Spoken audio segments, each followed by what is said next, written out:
Aloha and hello out there, everybody. What's going on? This is Miho with the Too Close to Call podcast series, joined as always with my co-host Pags. Heyo. And this series you're listening to is the Stream It series. Not series. Series. So we are talking anything you can watch on YouTube, Amazon Prime, Hulu, Netflix. I'm even mixing in some basic cable. Oh, well, you know we have the Bachelorette. I was going to say, apparently not so basic cable, because you don't even get the channel. Yeah, I don't get it. You don't pay for that sub package, man. I pay for enough sub packages. I don't need to be paying for more. I'm curious as to why RCN and the channel we're talking about is the cooking channel. Well, I guess you get the Food Network, obviously, but not the cooking channel. So how about this, too? It's interesting. So I've had Verizon in the past. Verizon offers the cooking channel in HD. Oh. Comcast only offers it in standard definition. Ugh. It's brutal, dude. Watching it like poor people. Seriously. I'm like, what are these, peasants? This is blurry. Yeah. What year are we in? 2010? I have my TV upstairs. We have the Fire TV and everything, but I don't have the box, TV? the Fire Amazon Fire Stick, Fire TV, but we don't have an HD box upstairs. Okay. So when I have to watch sports, I tell my wife, I'm like, I'm watching it downstairs. Sure. Why? We can watch it in bed. No, I can't see the sweat dripping off Kawhi Leonard's brow. Yeah. In bed. Unbelievable. Unbelievable, man. But what did you catch this past week? I know you mentioned we have the Bachelorette, as always. We'll close with that one. And I have a good one, too. Good Omens on Amazon Prime. We'll touch on that one later. That one will take the most time. But I know you mentioned we actually both have a couple quick hitters there. So yeah. So what do you got for us? I watched the Adam Devine Best Times of Our Lives stand-up. I think he's hilarious because Adam Devine, the guy from Workaholics and from Pitch Perfect. Okay. I think he's hilarious. Is he in his stand-up? He's not bad. Because interacting with others, for sure. Like, he plays that kind of fratty character in Pitch Perfect. And even in Stony Baloney. Stony Baloney. Exactly. Is that kind of who he is? Like, on stage? Yeah, he's a little loud. Just kind of yells. Okay. And I think it's something you just put on and kind of do stuff in the background. Or is he more a storyteller? He's a storyteller. Okay. Like about getting wasted and shit like that. Gotcha. So, entertaining. Like, the one was like, I have a girlfriend. Yep, thank you. We've been here for 4 years, but I'm ready to announce it to the public. He goes, but women, they go on 2 dates with a guy and they're like, that is my man. He goes, men, why are we so far? But throw it on the background. You don't need to check it out. Check it out and just sit and watch it because interesting. It's all right. I am a stand-up guy though, so I do flick those on while editing and things like that because you can tune in and out while you're getting a laugh. But the show on the cooking channel we were talking about, or teased a little bit earlier, is Man Fire Food. Okay. Have you heard of this one at all? I have not. So, essentially, it's kind of like a version of Triple D, Diners, Drive-Ins, and Dives. Most people know that one out there. But Guy Fieri. Yeah, exactly. This is a gentleman by the name of Roger Mooking is his last name. Usually only Roger on the show. Raj. They leave Mooking out of it. They don't give him Raj? Yeah, exactly. Roger. But he goes around to these open fire cooking establishments. So whether it's a food truck or like a church that will put on a display for a weekend or something, but I like watching it because basically these people are cooking in their backyards. Yeah. Whether they dig a ditch, fill it with, cylinders or stone and then put the coals in there, or they have some sort of homemade apparatus where they're putting half pigs onto like a fence. Nice. And then screwing it together and, they're flipping it basically with a bike chain. Yeah. Reeling it the old school way. And the one guy made like an apple crisp in an old like kettle. It was like a witch's kettle. Tight. They put the crust on the bottom, then the filling, and what they did is they put it on top of like a fire coal as well as buried it like in this bag and then cook it from the top and bottom. And I'm like, ooh, there's some spots in my backyard where if I built up a little ring, you just put them in there, you let it burn. It's like a homemade smoker type of action. Probably not the safest thing when you have kids, but hey, give it a shot. Build up the apparatus so it's, out of reaching distance. But yeah, man, some of these things and these hogs and everything that they're burying, it's cool. And if you have the cooking channel, check it out because I will call RCN sweet. And be like, hey, why don't I have this? If you don't, YouTube it. Yeah, type in Man Fire Food and, you'll have your couple minute clicks of, hey, this is how they do it, because some of them are like, damn, that's not super expensive. And that's pretty tight. Easy in the backyard. Yeah. That's cool. I checked out another one on Netflix. Been out for about a month now. Called Dead to Me. Okay. Christina Applegate. Christina Veronica Applegate. Cornerstone from Anchorman. Linda Cardellini. She's in Grandma's Boy. She's She's blonde also in that one? Velma in Scooby-Doo. Oh, okay. Of course. In a bunch. She's been in a bunch of stuff Classic. lately. She's Hawkeye's wife in Avengers. Bingo. There it is. There's the relatable one. There it is. But so it basically is like they're at a relief council kind of thing, like an AA meeting, but it's for people who have lost loved ones. So Christina Applegate's husband just got ran over by a car, and the person that ran him over drove away, and it was a hit and run. This is a happy story. And Linda Cardellini's there because your fiance died, and you like see her crying in the hospital at the beginning. So I'm not going to spoil much, but very beginning, it basically is Christina Applegate finds out that her husband's not actually dead. Wow. Her fiance is not actually dead. He's like, no, we broke up. And that's why she's at He this just thing. shows up She's out of like, the I blue? lost. No, she went to her house. She's like, I'm going to come see you at your house. And it was his house. Jesus. Yeah, so she basically, like, all this shit happens and they're all pissed off. And then the very end of the first episode, you find out that Linda Cardellini is hiding her car, which is the car that hit her husband and killed her. So Was it they're one like season? best friends. Yeah, it's just one season as of now, but they're like best friends right now. I'm halfway through it, so Interesting. be interested to see what happens. For sure, man. And I don't know. You'll have to let me know how that one turns out here. I mean, Christina Applegate is really funny in it. She's like that bitchy, like, Nice. She's freaking hilarious in it, so it is worth the watch. I like it. But the next one I had here, dude, is a little funky, man. It's like funny, scary, weird, gross, anything you can think of. This one has a little bit of, and it's a mini series, I guess you could call it. I don't know. It's an animated series, that's for sure. It's one of these that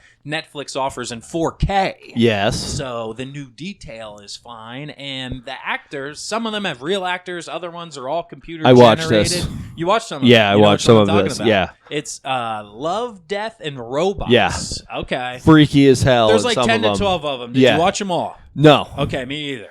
Which ones did you watch? So, let's see. I watched 3 of them. 2 of them I wanted to bring up. One of them was, it was like a World War II, like Soviet. Russian one. Throwback. They were on the mountain. That one caught my eye too. Oh, I watched that yes. one, and they're like fighting basically aliens Yeah. that had been used with dark magic that the old Soviets had brought up, and now that's this horde in the woods that they have to fight. It's Yeah, it had like real wild. It had like a 300 feel Yeah. to it, where there were like 5 to 10 of these people, and they were trying to like stave off or find out where they ultimately were, Yeah. so they could wipe them out. And just the graphics are insane, and Yeah. the designs of these aliens and zombies, man. There's like somebody in an office somewhere where I'm like, "Yo, Pags, today it's your job to draw these aliens. Why don't you go ahead and give me some?" Got it. Like, And the other one had aliens that I watched. It was the one with the ship and the dude's banging the hot chick the whole time. oh yeah, Did you watch that one? Yeah, dude. I fucking turned it off though when shit got real at the end. Yeah, it was a little freaky. Scared the hell out of me, so I missed the last minute or so, but I So, saw like- the point where she's like, "Here's the real me,"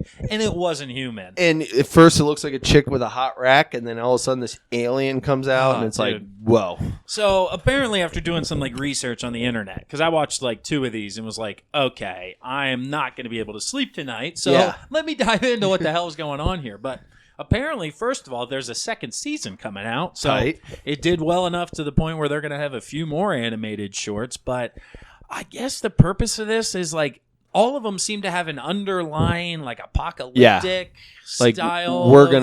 our world's gonna end if we Yeah. don't clean our shit up. Right, but it's in like a very dark, Yeah. scary. It's all like human error. Every single one has like a message like humans fucked up. Yeah, dude, it's wild, man. It's wild for sure. So if you're into some funky shit and want to like watch a thing, they're 10 minutes. That's Yeah. why I checked it out, because with my OCD, I was like, oh, 12 minutes, 6 minutes is perfect. Crank it out. I love me a mini story. Yeah, man. You know, like Up has the ones at the beginning. Oh, they're, like yeah. a couple minutes. I'm like, yo, I'm all for Bugs these. Life with the guy playing chess against himself. Yeah, Love there it. you go. There you go. But okay, so the last 2, like we touched on here, Good Omens on Amazon Prime. Did you see the previews for this? Yes. They were pushing it pretty hard on like standard cable. I think it looks really cool. It is cool, dude. So it's 6 parts. They're about an hour each. So Okay. I watched pretty much one a day for the last week, so I did finish it. And the first thing is it was a book.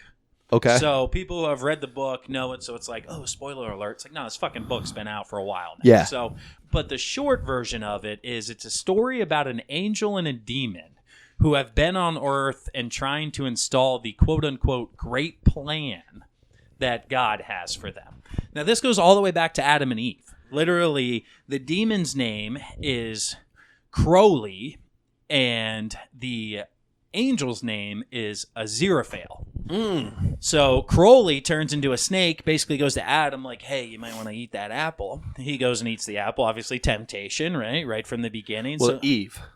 I'm not sure. I think in this one it was Adam who They're making the males of the guys took that the apple, but they both ate up. it or whatever. But so then they leave the garden, right, to go out into the world.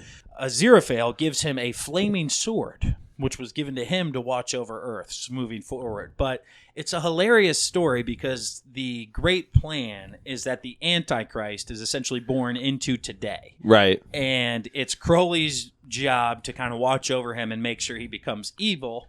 And it's Aziraphale's job to make sure he doesn't and to kind of stop the Antichrist becoming a thing, right? So, but all of this happens now, and they do the background of their entire relationship. So they go through kind of every good or bad thing that's happened, and they show that these two were involved with it. Yeah. So they go to like Shakespeare, Yeah. and they're both watching Hamlet, right? To be or not to be, and there's nobody there, and it's a dump, and he's like, this is the worst play I've ever done, and they're talking in the background. He's like, man, we both have to go down to Florida. One of us is doing a miracle, the other one's, doing some evil, and he's like, can't one of us just go? Why do we both have to go? Yeah. We can both do these jobs. And so they finally decide one of them will go, and Aziraphale's like, yeah, but I have to work a miracle. And all of a sudden Shakespeare walks by and he goes, oh, it'll take a miracle to make Hamlet worth anything. And they just look at each other, and Crowley goes, I got it. You get out of here. And then, of course, Hamlet is now the biggest play ever. So, kind of like a behind the scenes of that these two had everything to do with everything good or evil in the history of mankind. Oh, geez. I got to check that out. I like the two guys that are in it. I've seen them in They're funny, dude. shows. And then the one part where he's giving them shit about the humans in World War II and the bombs, and he was like, that wasn't me. It's not my fault that the humans beat me to that. Yeah. Okay? It's not my fault that they're evil. He's like, that's the worst thing you've ever done. He's like, that one wasn't me. So it's funky how always greater good, always greater evil, they end up working together almost at all times in that gray area. Yeah. Where then at the end it kind of becomes heaven versus hell, and these two are in their own little parallel because they've been kind of cheating the system, so to speak. Religious groups. Right. They're like, let's not work this. as hard and let's just tell them we're doing it. Let's just tell them let's have fun. And they're kind of like, oh, well, that's bad. I'm an angel. And he's like, yeah, so what? Let's go. And he's like, okay, well, I guess it's not that bad. It just goes. So it's worth checking out, dude. 6 hours. It was hilarious. I loved it. So got me going, got me hooked. Gotcha. I'm going to have to check it out. Religious groups can't be happy about that. So that's another thing you touched on. I don't know if you were trying to transition into it, but there was actually a petition signed out there by a bunch of Christians. And here's the best part, Pags.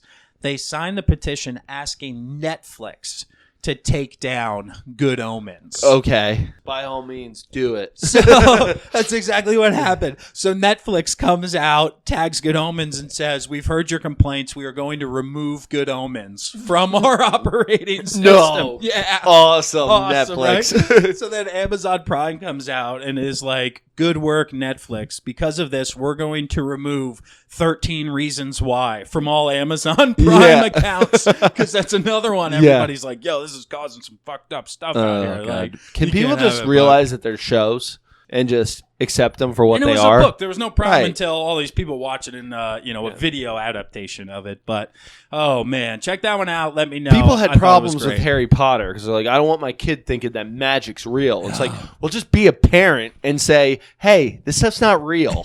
Okay, you can't actually do this with a wand. Expelliarmus doesn't work when you're wanding a little freaking stick.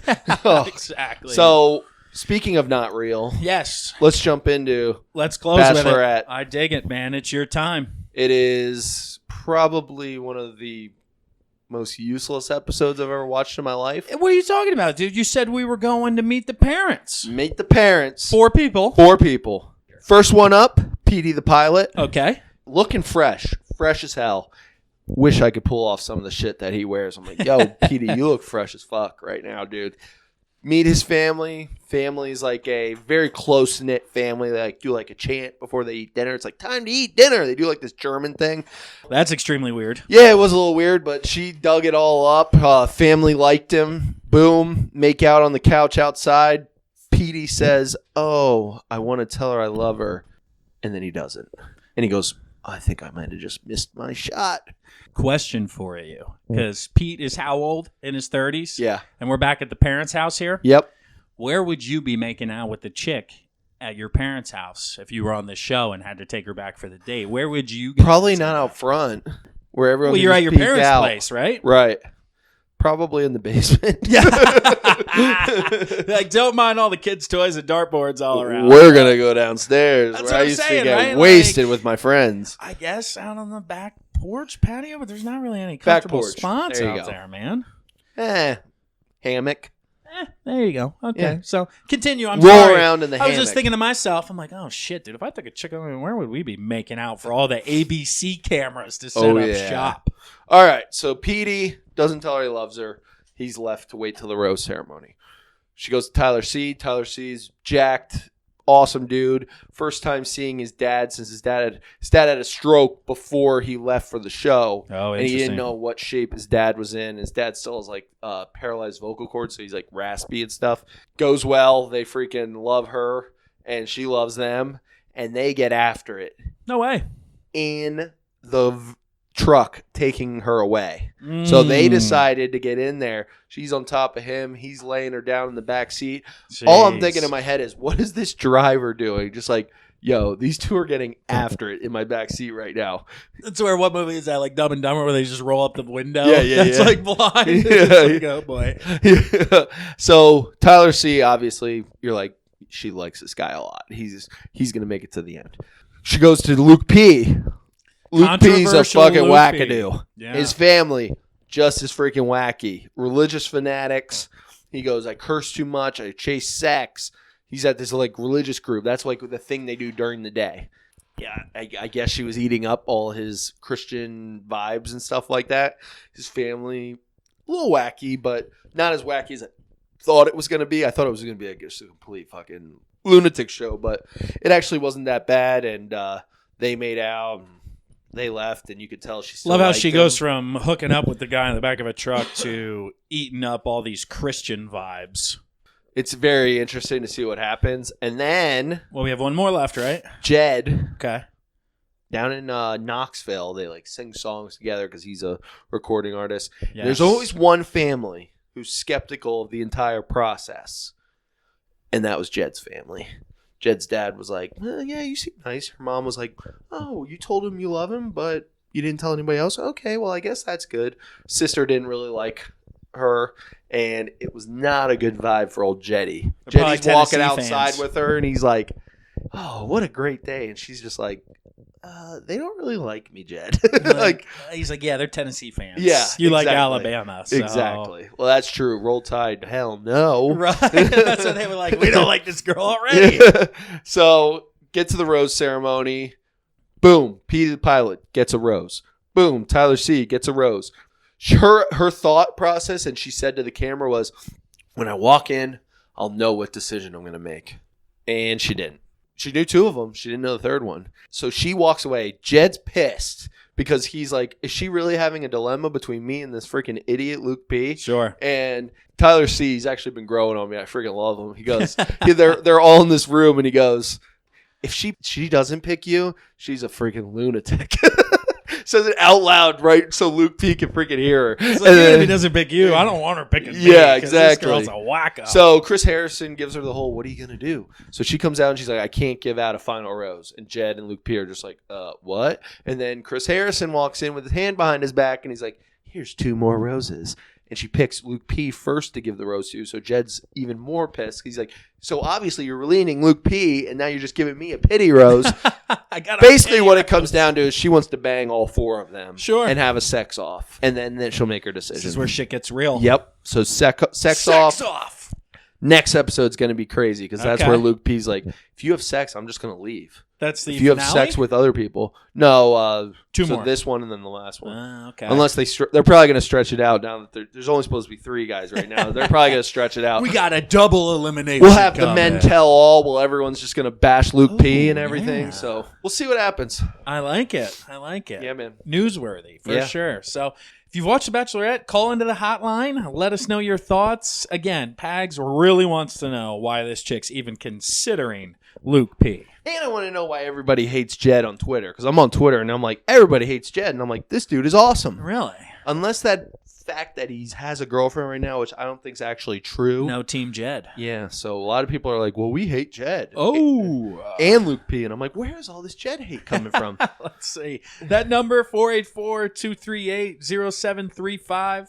484-238-0735. Leave us a voicemail talking about what you guys are watching out there on Netflix. Watch Love, Death, and Robots because that is messed up. Yeah. And then follow it with some Bachelorette. Oh. Mix in some good omens. And maybe some Dead to Me? Hell of a week. Hell of a week. You could just sit there on your house. Don't do any work. Just sit there and Yeah. watch it. Let's see. I know you guys don't work all day, every day. Yeah, come on. Check them out. Let us know. For sure.